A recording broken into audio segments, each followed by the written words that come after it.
sit there and fix your broken home. Yeah, after a while, you made my pregnancy hell. Okay, Safaree. Out of here, bro. You living your best life, flying in bitches. Out of here. Hey guys, and welcome to Little Black Book. You know what time it is. Talking to you guys about Erica and Safaree Part 2. You haven't watched Part 1, go watch it. And we're talking about, do you want to be understood or do you want to be right? Because if you want to be right and you want to be the big boss of the conversation, then by all means follow this particular thing you just seen here with Erica and Safaree. Both of them are not going to be understood. They're going to be heard, okay? Right? She's shouting and cussing him out. He's saying, I don't really care. It is what it is. They're both going to be heard, but are they going to be understood? Because our ears are going to hear the words, but are they going to be understood? Are they going to actually be taken in? Are they going to be registered? That's the key question we have to ask ourselves. And at the moment, it doesn't look like this thing's being registered. And the reason being is because our focus is about being right. And when our focus is all about being right, we're unable to really empathize with what the person in front of us is actually saying. So let's break it down a little bit more. If you want to hear these thoughts and want to hear more about how this works in a relationship or how this works in a conversation, then like, share, subscribe, click on the bell button for notification of the uploads. And for those of you who are returnees or what it is, you got the minerals. All right, let's get into the video. Let's talk a little bit more. I want to just show you this part, as they're talking. And I just told you we're exactly. We're not together. You're single. You're promoting that. You damn right. You've been promoting you single, chasing Bobby's friend around the boat. Now, of course, this situation has escalated. It's got to an highly emotionally aroused situation, meaning emotions are at the peak. And at that point, words are flying left, right, and center, when really both people just wanted to be understood. Really, both people wanted to be heard. Both people wanted to be their voice to be accounted for. We haven't got that situation right now. What we've got is now a shootout back and forth. Oh, you're single? Yeah, I'm single. I'll do whatever I want. That's what it is. And that's not the conversation. That's not the result that both parties wanted, right? I'm sure when he came over, he didn't want to blow it up. Now, if he did want to blow it up, then he's a different kind of fish. And I don't think she wanted to blow him up per se.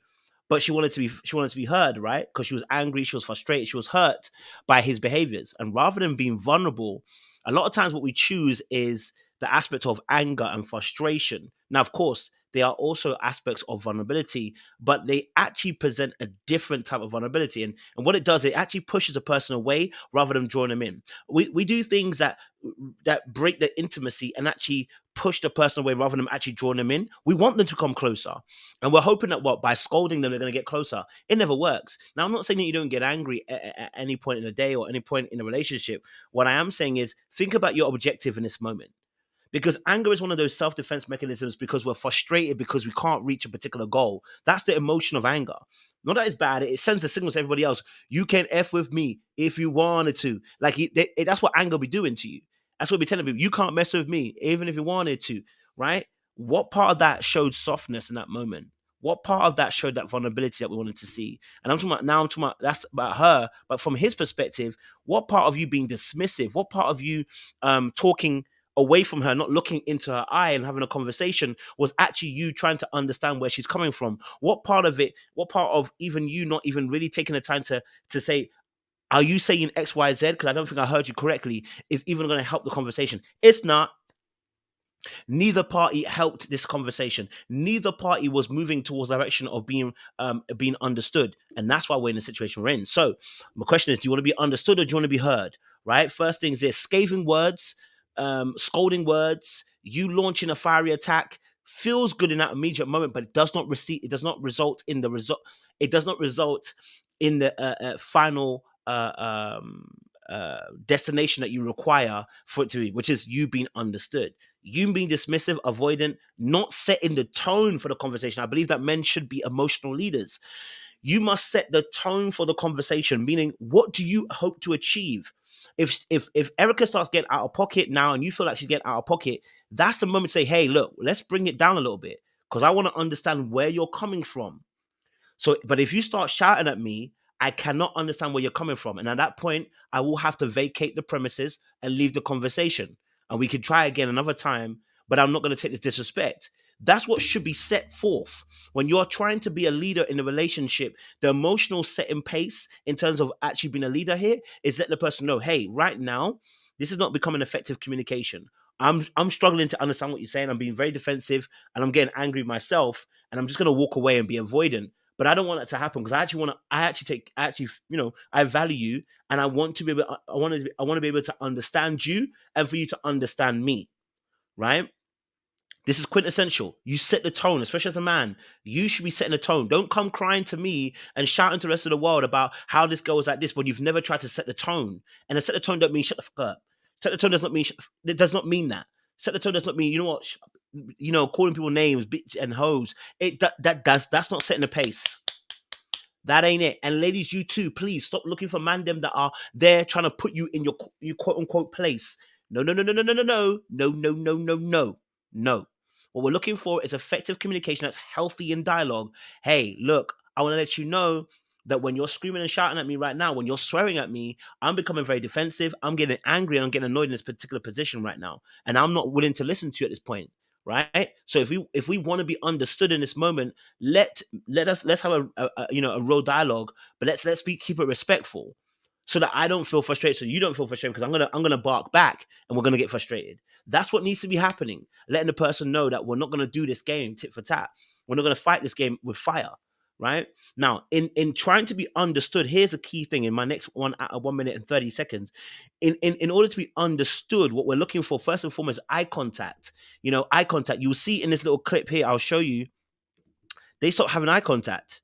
Look where he's looking and look where she's looking. Look at this. You made my pregnancy hell. Okay, Safaree. Out of here, bro. He doesn't even look at her. I mean, she started looking at him when she was getting angry and started saying, "You're making my life hell." But to be honest, before that, they weren't actually looking at each other. She was looking this way, he was looking that way too, and neither of them had any eye contact, which makes the argument actually spiral, because that eye contact helps to soften the interaction. Number one. Number two, give somebody the opportunity to go first and let them say how they feel. Okay, when they say how they feel, you are then supposed to then say, "Hey, great, I heard you say X, Y, and Z. Is that what you're saying?" And when they say yes, then you can say, "Hey, I mean, are you ready to? Can I respond to that kindly?" And if they say, "Listen, I've still got more to say," let them finish what they've got to say, and then let them pass the mic over when they finished. Right? Again, it's about call and response. And when you get the mic, you speak. You respectfully, and you give a call, and there should be a response, and the response should be in reliance with what do they hear from you. When they hear what they heard from you and they give that back to you, then you know they're listening, and you know that now at that point that they're being understood. And that stops a lot of the fighting that happens. Now, you may not like this way of doing it because it takes time, it takes energy, and you have to humble yourself, both men and women. And that's a very difficulty because you think you're right now. So you're probably watching this video right now. "Oh, I'm right. You know what? He deserved it, or she deserved it. Yeah, she deserved that. Yeah." But you can be right, but how you handle it makes you wrong now. Right? You could be right about the situation, but how you handle it makes you wrong.